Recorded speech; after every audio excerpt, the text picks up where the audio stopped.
Impôts et justice sociale, le podcast francophone du réseau Tax Justice Network. Bienvenue à Impôts et justice sociale, le podcast qui vous parle en français de la justice fiscale en Afrique et dans le monde. Je m'appelle Idriss Linge. À la une ce mois. À la une ce mois, nous allons revenir sur les discussions qui ont démarré aux Nations Unies à New York pour établir un cadre de coopération fiscale beaucoup plus inclusif.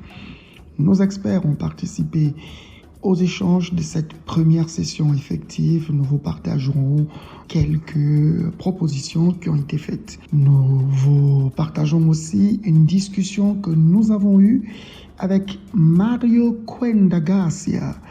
Il est de l'équipe de recherche chez Tax Justice Network et avec lui, nous apprendrons que la bataille pour la justice fiscale a toujours été une quête pour plusieurs communautés historiques, y compris dans les pays qui sont aujourd'hui les pays développés et parmi lesquels plusieurs ne voudraient pas voir cette justice fiscale s'établir. Enfin, nous allons parler de justice fiscale et du respect ou alors de la protection du droit à l'éducation. Ce sera avec Carolina Finette. Elle est experte chez Tax Justice Network, spécialiste de l'éducation et elle est en train de finaliser un rapport sur cette question. Je rappelle que vous pouvez écouter notre podcast sur notre page de podcast impotsocial.libsyn.com. Libsyn avec XYN à la fin. Mais vous pouvez aussi aller sur la page des podcasts de Tax Justice Network sur le lien podcast avec s.taxjustice.net. Et pour ceux qui sont sur les réseaux sociaux, nous nous retrouvons sur iTunes, Spotify, Stitcher, y compris le podcast de Google. Dans tous les cas, vous nous retrouverez. Pour interagir avec nous, impôts-social@outlook.fr, Facebook, Impôts et justice sociale, Twitter ou alors X. Pour ceux qui sont moins nostalgiques que moi, Impôts social, hashtag Impôts social. Voilà pour la une, à tout de suite pour les détails.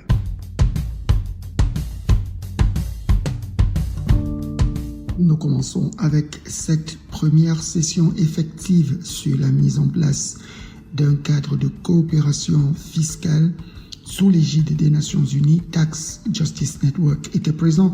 Nous allons revenir dessus en longueur et en largeur sur le prochain podcast. Mais en attendant, je vous fais écouter une proposition, en tout cas les propositions qui ont été faites par Marcus Mainzer. C'est le directeur de l'équipe d'analyse politique au sein de Tax Justice Network.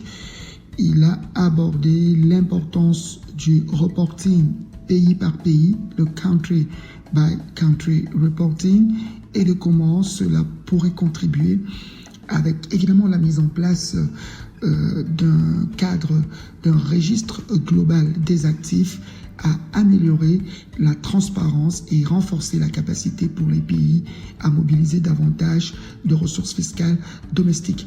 Écoutons l'intervention qui a été faite par Marcus Mainzer.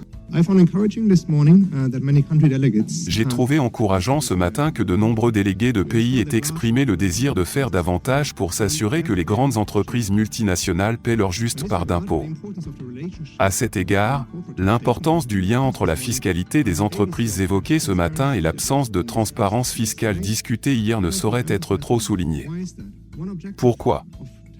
Un des objectifs des processus de réforme fiscale lancés en 2013 pour 2020 à l'époque a été d'aligner la déclaration des bénéfices des entreprises multinationales sur leur activité économique réelle. La déclaration pays par pays, le C de l'ABC, CBCR en abrégé, a été proposé comme un outil non seulement pour responsabiliser les entreprises multinationales, mais aussi pour mesurer les progrès vers cette ambition des États, et elle a été largement mise en œuvre sous la forme de l'action 13 du projet BEP. Bien que la déclaration pays par pays ait été conçue initialement comme une norme de reporting financier public dont les prédécesseurs remontent aux années 1970 et aux Nations Unies, le CBCR a été sévèrement tronqué durant les négociations du projet BEP de l'OCDE. La première troncation de cet outil s'est produite lorsque le secret fiscal a été déclaré pour couvrir ces données. Pour accéder aux données, un système complexe d'échange automatique de renseignements a été établi, qui exclut les pays à faible revenu du mécanisme d'échange. Estimé délégué, le résultat de ce système est une exacerbation, et non une réduction, des asymétries d'information entre les pays à revenus élevés et les pays à faible revenu. Comme chacun le sait dans cette salle, les asymétries d'information se traduisent par des inégalités de pouvoir et, en fin de compte, des droits de taxation. La seconde troncation dans le point d'action 13 de l'OCDE est de limiter l'utilisation des données et d'exclure leur utilisation pour les prix de transfert ou les ajustements de l'assiette fiscale permettant une répartition formulaire des revenus. C'est une disposition exécutoire dans les règles de l'OCDE, directement opposée à une clause incluse et largement acceptée dans le modèle de convention fiscale des Nations Unies en vertu de l'article 7.4. Ces deux traitements du CBCR par l'OCDE ont tronqué un outil et solidifié une asymétrie profondément injuste et inéquitable des droits de taxation. Outre cette troncation, l'OCDE n'a pas tenu son engagement de finaliser un examen de la norme CBCR en 2020 après une consultation qui a montré un large soutien pour un accès public, y compris de la part des investisseurs. D'aucuns pourraient se demander pourquoi nous insistons sur les ABC de la justice fiscale, l'échange automatique d'informations à caractère fiscal, je dis bien automatique et non pas à la demande, le reporting pays par pays et la transparence effective sur la propriété réelle, qui sont les vrais propriétaires. Marcus revient pour expliquer pourquoi c'est important pour nous, notamment le country by country reporting. Et évidemment, vous allez voir comment est-ce que cela peut mettre en place, ou alors permettre de mettre en place un registre global des actifs meilleur pour un cadre transparent sur la collecte fiscale dans le monde. Premièrement, j'espère que cela nous rappelle pourquoi nous avons besoin d'un engagement de haut niveau pour travailler sur les questions de fiscalité des entreprises dans les termes de référence de la Convention cadre ici présente. Deuxièmement, je mentionne cela parce que je crois que nous avons également besoin d'un niveau d'engagement élevé du public concernant la référence CBCR. Annuler les troncations de l'OCDE pourrait permettre de dégager d'importants revenus à l'avance dans les pays en développement et développés. Un CBCR public devrait être créé selon une norme robuste, et nous pensons que la norme GRI 207 de l'Initiative mondiale sur les rapports de performance devrait figurer parmi celles à examiner par le comité ad hoc ici présent, car c'est actuellement la norme existante la plus robuste et fiable, ou à inscrire et examiner par le comité ultérieur. En outre, un registre mondial des actifs qui établirait l'infrastructure permettant l'imposition des particuliers à revenus élevés en mettant en place des systèmes, des paramètres et des protocoles informatiques permettant l'enregistrement et l'échange d'informations sur les comptes bancaires, les titres financiers, les biens immobiliers, les navires et yachts, les avions, ainsi que d'autres actifs de grande valeur, serait un prérequis pour permettre l'impôt progressif des particuliers, via l'impôt sur le revenu des personnes physiques et un impôt sur la fortune. À cet égard, nous demandons que la prise en compte d'un registre mondial des actifs soit incluse comme un autre engagement de haut niveau dans les termes de référence.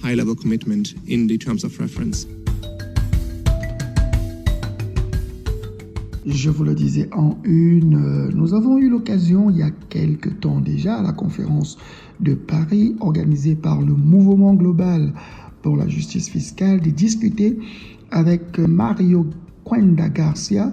Il est de l'équipe de recherche au sein de Tax Justice Network et avec lui, nous avons eu un intéressant échange sur l'histoire des batailles pour la justice fiscale. Écoutez l'entretien que j'ai eu avec lui, quelques leçons à apprendre ou alors quelques enseignements à recevoir de la bataille pour la justice fiscale sur le plan historique.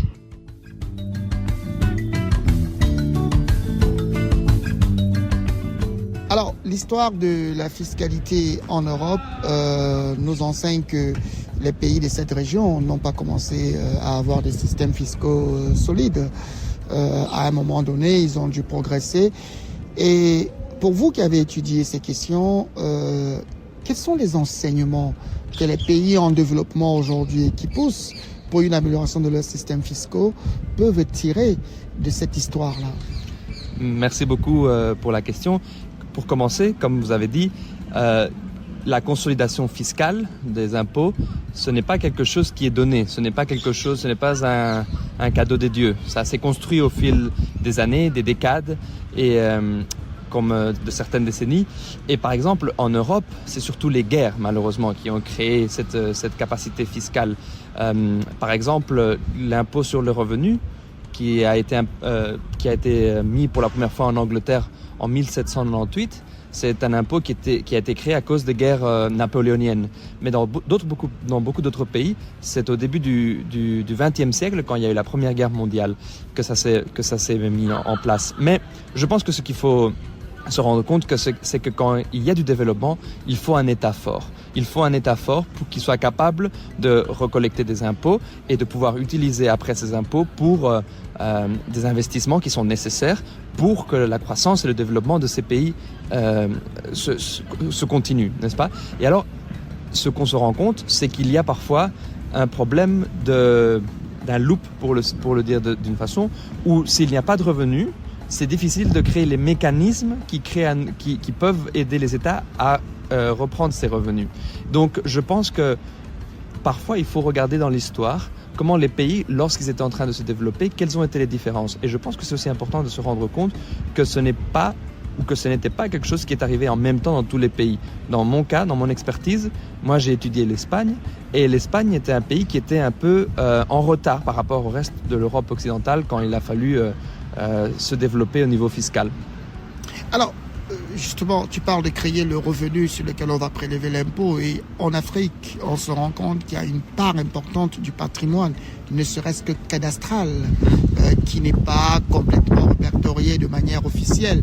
Alors, quelle suggestion tu donnerais aux politiques africaines qui discutent aujourd'hui de cette affaire cadastrale afin de transformer cet important espace financier, enfin de terrain foncier en opportunité de prélever de l'impôt?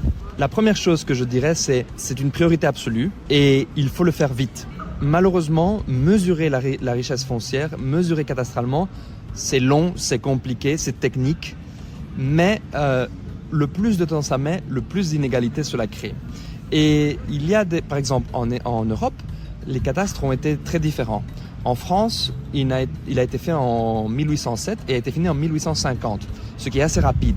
Mais en Espagne, par exemple, il a été commencé en 1906, donc un siècle plus tard, et il s'est fini en 1966. Et encore pire, le cadastre s'est fait province par province, ce qui a créé des inégalités ou des inéquités entre les provinces qui ont été inclus dans le cadastre avant les autres. Alors, cela crée un système fiscal de la richesse foncière inefficient. Et je pense que c'est pour ça que c'est important de mettre les ressources dès le début pour qu'un cadastre soit fait de façon transversale, le plus vite possible, pour éviter qu'il y ait aussi des délais créés par des intérêts politiques, qui est malheureusement aussi le cas énormément dans les cadastres, mais aussi taxer la terre, taxer la richesse foncière, c'est quelque chose qui est facile, parce que c'est une richesse qui est observable. Et on le voit ici, maintenant, quand on parle de richesses cachées des nations, ce sont des richesses qui peuvent être bougées, qu'on peut changer de nation à nation, tandis que la richesse foncière, elle est fixe. Donc c'est important aussi de se rendre compte que c'est des ressources qui sont là pour les États. Oui, il faut quand même relever qu'en Afrique, dans beaucoup de pays, les terres appartiennent encore à l'État, qui ne transmet une partie de la propriété qu'après un processus parfois très complexe, et aussi qu'on n'est pas parvenu à financiariser les valeurs immobilières. De ce point de vue, quelles sont les leçons que l'Europe peut apprendre à l'Afrique? moi, je serais toujours prudent de leçons. De parler de leçons. De leçons de l'Europe. Les partages d'expérience. C'est ça. Voilà. Alors, je pense que ce qui serait important, c'est surtout que ces genres disons, quand on quantifie la richesse, que cette quantification soit faite régulièrement. Parce que la richesse foncière, elle change au fil du temps, mais dans beaucoup de pays, les cadastres ne changent pas. Donc on sait qui sont les propriétaires, mais on ne sait pas qui sont les... on travaille avec des valeurs qui ne sont plus les valeurs actuelles. Donc ce n'est pas facile, évidemment, parce qu'il y a des intérêts croisés, mais s'il y a, disons, une observation qu'on peut faire dans le passé et le genre d'erreurs qui ont été faites en Europe, qui ne devraient pas être faites dans le futur dans des pays qui fassent ce niveau de cadastre, c'est s'assurer ou essayer de trouver des mécanismes qui font que la richesse du cadastre soit actualisée ou soit mise à jour avec une certaine régularité. Alors on sort de cette conférence sur la fiscalité, le cadre fiscal, de coopération fiscale dans le cadre des Nations Unies. On a discuté de beaucoup de choses, taxer les plus riches, taxer les super profits, taxer pour l'environnement, pour le genre. Mais in fine, une fois que ces ressources auront été mobilisées, nonobstant la mauvaise gouvernance qu'on peut attribuer à des dirigeants africains, il y a quand même que les pays africains font face à une hausse des coûts, à une inflation importée d'ailleurs du marché mondial et qui fait en sorte que la ressource fiscale finalement n'est plus suffisante à répondre aux besoins du développement. Dans l'histoire de la fiscalité européenne, comment l'impôt a vécu les cycles économiques, notamment les cycles d'évolution des prix? C'est une très bonne question. Je suis en train de réfléchir à une...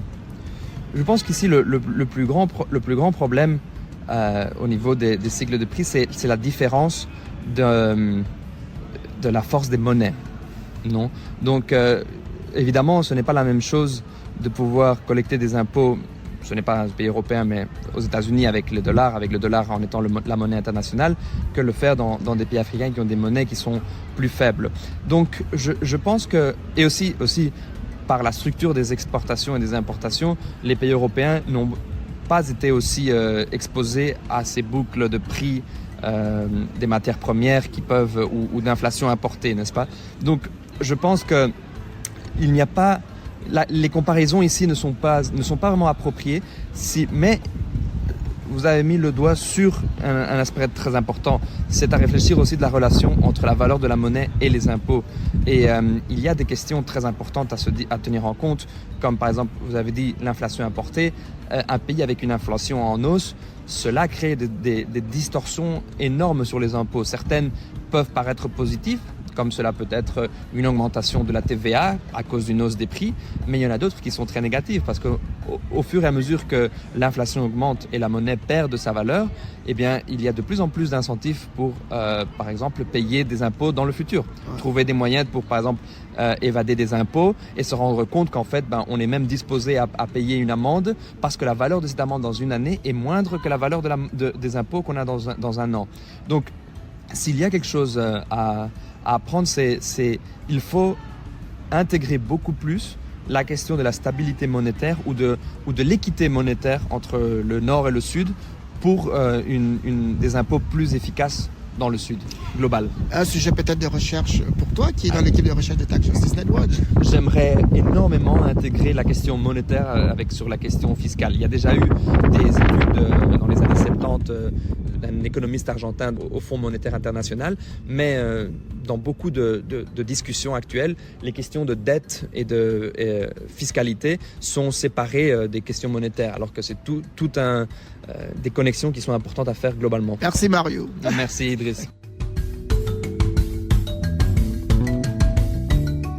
Je vous l'annonçais aussi dans ce podcast, nous avons en invité Carolina Finette. Elle est experte chez Tax Justice Network. Elle travaille avec l'équipe du plaidoyer, mais surtout, c'est une professionnelle de l'éducation qui a choisi de comprendre comment améliorer l'accès pour tous à ce droit fondamental qu'est de pouvoir être éduqué. Elle travaille sur un rapport qui permettra de pouvoir discuter avec les gouvernements pour leur faire comprendre pourquoi c'est utile de pouvoir mettre en place une justice fiscale, tout au moins pour financer le secteur de l'éducation.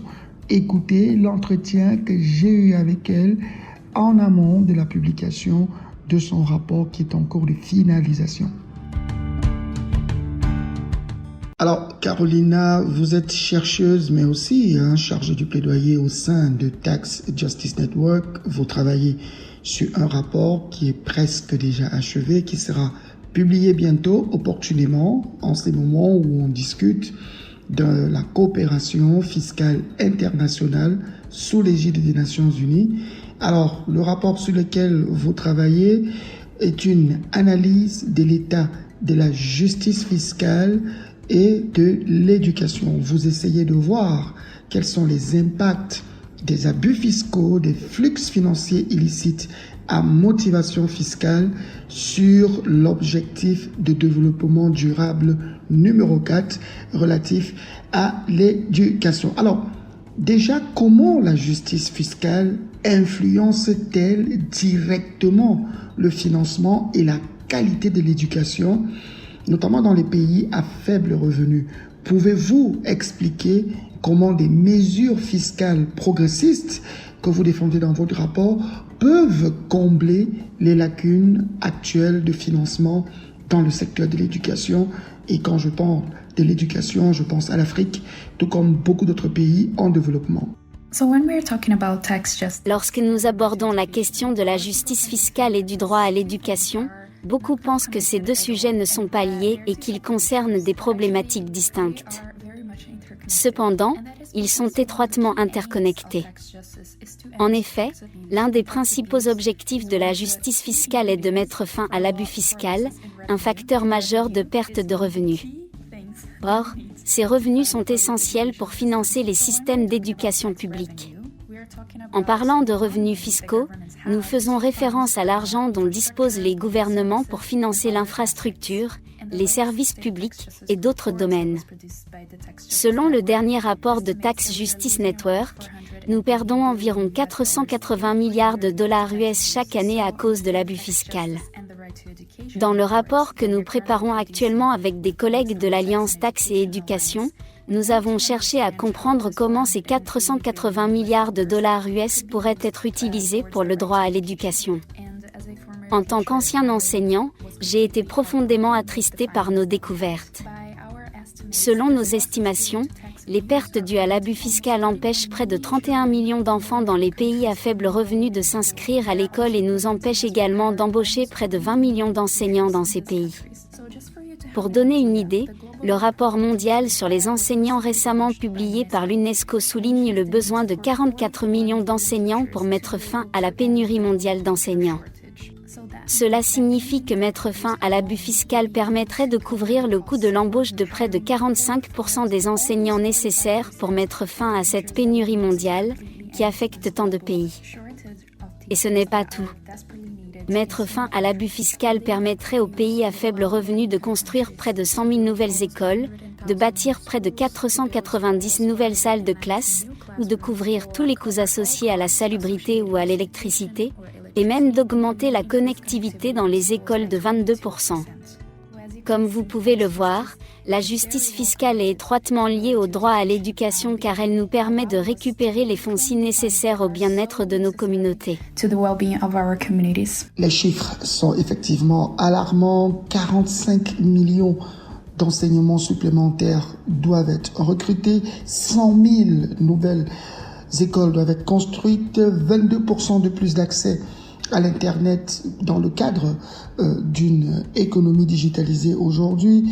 Alors, étant donné les pertes de recettes que je dirais substantielles dues à l'abus fiscal tel que vous nous en parlez, on estime à près de 480 milliards de dollars les pertes annuellement à l'échelle du monde selon l'état de la justice fiscale le plus récent publié par Tax Justice Network. Quelles mesures spécifiques peuvent être prises de votre point de vue pour rediriger une fraction, ne serait-ce qu'une fraction de ces ressources perdues vers l'amélioration des systèmes éducatifs? Alors, il y a deux aspects dans cette question. Le premier consiste à s'assurer que ce montant perdu en raison de l'abus fiscal, soit 180 milliards de dollars américains chaque année, soit réellement collecté par les gouvernements en mettant fin à l'abus fiscal.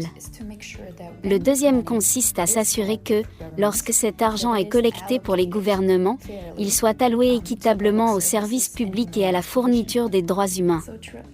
Donc, pour aborder la première partie de la question, comment mettre fin à l'abus fiscal, comment promouvoir la justice fiscale, Tax Justice Network a créé un cadre appelé les EBC de la justice fiscale, qui a maintenant été élargi au principe d'ID, E, F et G3 de la justice fiscale. Et cela résume les principales priorités en ce sens. Ainsi, les 3 premières lettres, A, B, C, font référence à l'échange automatique d'informations, à la propriété effective et à la déclaration pays par pays. Et ces 3 mesures sont liées aux mesures de transparence tant au niveau national qu'international. Ensuite, les lettres D et E sont liées à la divulgation et à la mise en œuvre des politiques fiscales. Ce sont des mesures au niveau national qui garantissent que les impôts sont appliqués de manière équitable et perçus comme tels par le grand public. Et puis nous avons les 2F et les 3G, qui font référence à la formule de répartition, à la gouvernance mondiale, au registre mondial des actifs et aux bonnes taxes, qui renvoient aux réformes au niveau international qui abordent la manière dont les règles internationales sont établies et les règles internationales elles-mêmes. Je ne pourrai pas entrer dans les détails de tous ces aspects, mais j'invite tous les auditeurs de ce podcast à consulter les documents qui sont disponibles sur le site internet de Tax Justice Network. Ces mesures peuvent permettre à nos gouvernements, notamment ceux des régions en développement comme l'Afrique, de collecter les recettes adéquates dont nos communautés ont besoin pour fournir des services publics et des droits humains. Une fois cet argent collecté, nous devons ensuite nous assurer qu'il est réellement alloué au secteur concerné, ce qui signifie également le secteur de l'éducation publique. En ce sens, nous avons le cadre des 4S, qui a été développé par l'Alliance Fiscalité et Éducation, dont le réseau pour la justice fiscale fait partie, et qui aborde différents aspects. Par exemple, la part et la taille du budget. Lorsque j'explique ces 2 aspects du cadre Forest, j'essaie de penser à un gâteau. Par exemple, si vous avez 2 gâteaux, un petit gâteau et un gros gâteau, et que nous divisons ces 2 gâteaux en 8 parts. Nous pouvons donc considérer ces gâteaux comme le montant total que notre gouvernement doit dépenser et les parts comme la part qui ira à chaque secteur. Ainsi, une part ira à l'éducation, une part aux soins de santé et ainsi de suite. Inévitablement, si nous partageons ces gâteaux, si nous divisons les gâteaux en un même nombre de parts, le plus gros gâteau fournira inévitablement à chaque secteur une plus grosse part. Et c'est précisément le pouvoir de la justice fiscale, parce qu'elle peut rendre le gâteau plus gros. Elle peut augmenter le montant des recettes d'un pays en collectant l'argent que nous perdons en raison de l'abus fiscal. Et bien sûr, il y a d'autres aspects que nous devons également examiner lorsque nous parlons du financement de l'éducation. Par exemple, les 2 autres S du cadre des 4 S, qui sont le contrôle et la sensibilité. Le contrôle du budget nous aide à nous assurer que l'argent alloué à un service arrive effectivement là où il est nécessaire. Et la sensibilité est liée à la mesure dans laquelle le budget et les dépenses tiennent compte des inégalités éducatives. Vous parlez du besoin d'un cadre fiscal national solide, mais surtout d'un cadre de coopération internationale qui soit efficace avec les principes ABC, D, E, 2F, 3G, notamment pour l'échange automatique d'informations, la transparence sur la propriété effective, le reporting financier des entreprises multinationales, pays par pays, des données disponibles, des administrations fiscales efficaces, mais aussi de bonnes taxes qui tiennent compte de la progressivité. Vous nous en avez parlé tout au long de ce podcast. Alors peut-être cette 3e question, la justice fiscale est fondamentalement liée finalement aux droits humains et vous le prouvez. Comment est-ce que des politiques fiscales améliorées peuvent-elles garantir la réalisation du droit à l'éducation, en particulier face à des crises financières comme celles qui ont été, par exemple, provoquées par la pandémie de Covid ou les crises que nous vivons actuellement? En effet, la justice fiscale et les droits humains sont étroitement liés. Parce que les systèmes fiscaux progressifs peuvent contribuer à réduire les inégalités socio-économiques, ils peuvent promouvoir l'équité et la justice sociale. La justice fiscale est un outil crucial pour les gouvernements afin de redistribuer les revenus et la richesse, mais aussi pour s'attaquer aux disparités économiques qui peuvent réellement entraver la réalisation des droits sociaux et économiques pour tous. Au sein de Tax Justice Network, nous accordons une grande importance à cette interconnexion entre la fiscalité, la justice et les droits humains à travers le cadre des 5 R, qui nous fournit un cadre complet pour comprendre comment la fiscalité peut favoriser la justice sociale et surtout, soutenir la réalisation des droits humains essentiels. Ces 5 R comprennent les recettes, la redistribution, la redéfinition des prix, la représentation et la réparation. La première, les recettes, nous en parlerons beaucoup tout au long de cet épisode. Eh bien, elle évoque la quantité d'argent qu'un gouvernement collecte par les impôts. Et cela peut être utilisé pour financer divers services publics, infrastructures et fonctions administratives générales. La redistribution fera référence au processus systématique de réallocation de la richesse et des revenus de ceux qui ont des revenus plus élevés vers ceux qui ont les revenus les plus faibles. La troisième, la redéfinition des prix, évoque la façon dont les gouvernements, à travers la fiscalité, peuvent contribuer à décourager les comportements nuisibles, comme la consommation de tabac ou les émissions de carbone par exemple. C'est particulièrement important car non seulement cela décourage la consommation ou les réalisations de comportements nuisibles, mais cela peut aussi générer des recettes pour compenser les coûts publics que le gouvernement doit supporter en raison de ces comportements indésirables. Par exemple, pour payer les soins de santé publique en raison de la consommation de tabac ou pour des mesures de protection de l'environnement. Le 4e R fait référence à la représentation et celui-ci décrit le lien entre les citoyens et leur gouvernement car lorsque les individus contribuent par l'impôt, ils s'attendent à ce que leur gouvernement soit transparent, responsable et réactif aux besoins et préoccupations de leur communauté. Et cela crée une chose très importante qui est cette attente de responsabilité qui se traduit par des niveaux plus élevés de réactivité aux demandes des citoyens au fil du temps. Enfin, et ce n'est certainement pas le moins important, le 5e R est la réparation. La fiscalité peut servir de forme de réparation des injustices historiques et d'autres aspects différents qui peuvent contribuer à diminuer les inégalités. Les efforts qui sont actuellement mis en œuvre pour une convention fiscale sous l'égide des Nations Unies représentent un changement majeur dans la gouvernance fiscale mondiale. Quels sont les impacts attendus de ce changement? Vous en parlez dans le rapport qui sera publié. Quels sont les impacts attendus sur les règles fiscales mondiales et comment, de votre point de vue, cela peut aider à atteindre un financement plus équitable et plus effectif de l'éducation, notamment en faveur des pays les plus défavorisés? La Convention fiscale des Nations Unies sera cruciale pour changer la façon dont les règles fiscales mondiales sont établies et pour garantir des recettes suffisantes pour le financement de l'éducation. Et cela parce que, actuellement, les négociations fiscales mondiales se tiennent à l'OCDE, ou Organisation de coopération et de développement économique. Il s'agit, comme on ne le dira jamais assez, d'un club de pays très riches, qui selon les rapports sur l'état de la justice fiscale que nous avons publiés au fil des ans, sont les plus responsables des abus fiscaux.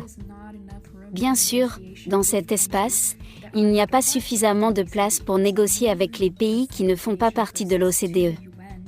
Donc, le fait de déplacer ce processus de négociation vers l'ONU peut représenter un processus plus démocratique et inclusif où toutes les nations, en particulier celles qui subissent le poids des abus fiscaux, peuvent effectivement participer à ces négociations, avoir une voix et y participer, afin que ces pays puissent plaider en faveur de mesures fiscales plus progressistes et plaider pour la justice fiscale. Et maintenant que la Convention fiscale des Nations Unies a été approuvée l'année dernière en 2023, nous sommes en train de façonner à quoi cette convention ressemblera. Et c'est un moment critique pour que les gouvernements, les organisations de la société civile et le grand public plaident pour que cette convention ait les droits humains comme l'un de ses principes directeurs. Parce que, comme nous le voyons tout au long de cet épisode et comme nous allons en discuter, cela est étroitement lié à la façon dont les droits humains seront assurés.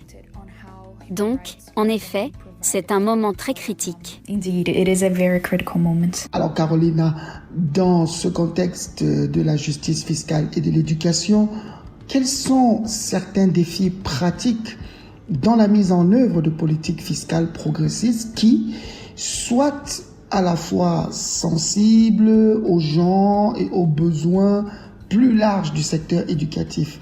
Et puis surtout, comment ces défis peuvent-ils être surmontés? Parce qu'on sait qu'ils en existent. Comment est-ce qu'on peut finalement les identifier et éventuellement, comment doit-on les aborder? Comment peuvent-ils être relevés? Donc en effet, les défis dans la mise en œuvre de politiques fiscales progressistes sont très liés à la résistance de ceux qui bénéficient directement de l'abus fiscal et de l'évitement fiscal. Que ce soit les pays riches qui peuvent dicter la façon dont les règles fiscales mondiales sont établies, ou encore les multinationales ou les super riches qui bénéficient également directement d'éviter de payer leur juste part d'impôts.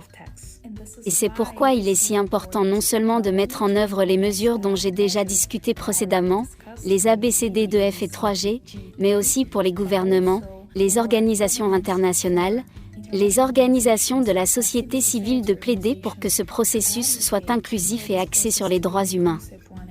Par exemple, j'ai été vraiment heureuse de voir à quel point non seulement le mouvement pour la justice fiscale, mais aussi d'autres secteurs s'engagent également dans ce processus et plaident dans ce sens. Donc, par exemple, la campagne mondiale pour l'éducation, qui fait également partie de l'Alliance Fiscalité et Éducation, a créé toute une semaine, la Semaine d'action mondiale qu'elle organise chaque année, axée sur la Convention fiscale des Nations Unies et ses effets sur le financement de l'éducation. Vous pouvez donc voir que c'est d'un intérêt général et cela devrait l'être car en effet, la fiscalité affecte nos vies à tous et affecte la prestation des services dont nous avons tous besoin.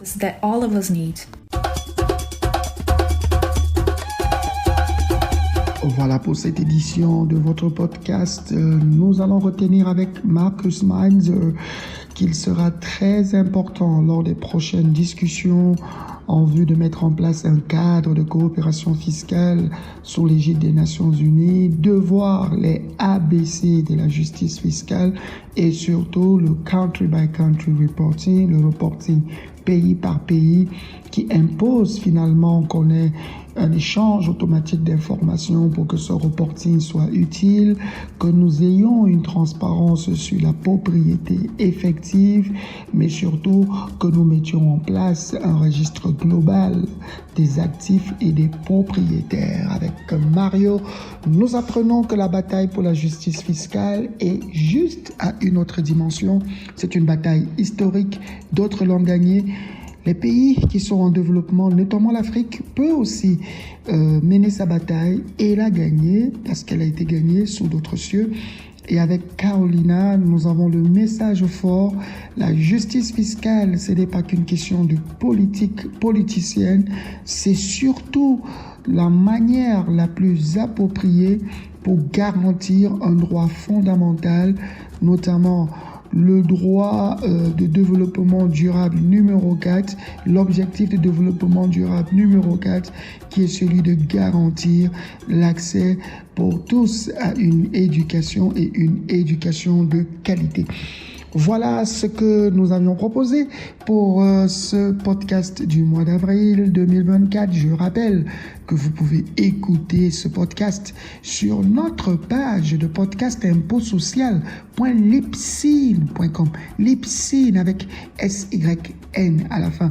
Mais vous pouvez aussi aller sur la page des podcasts de Tax Justice Network en cliquant sur le lien podcast avec s.taxjustice.net.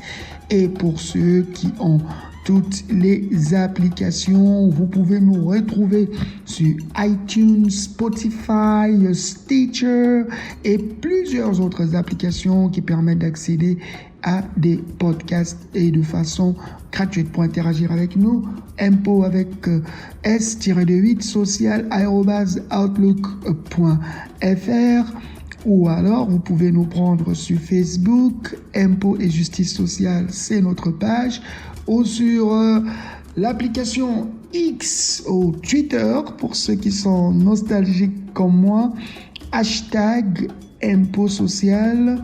Voilà. Portez-vous bien et à très bientôt pour une autre édition de votre podcast. Nous allons revenir dans le détail sur les enjeux et les jeux des discussions au sein des Nations Unies en vue d'établir une fiscalité plus juste, une fiscalité au service du développement, notamment de l'accès à l'éducation, une fiscalité pour les droits de l'homme tout court. Au revoir et à très bientôt.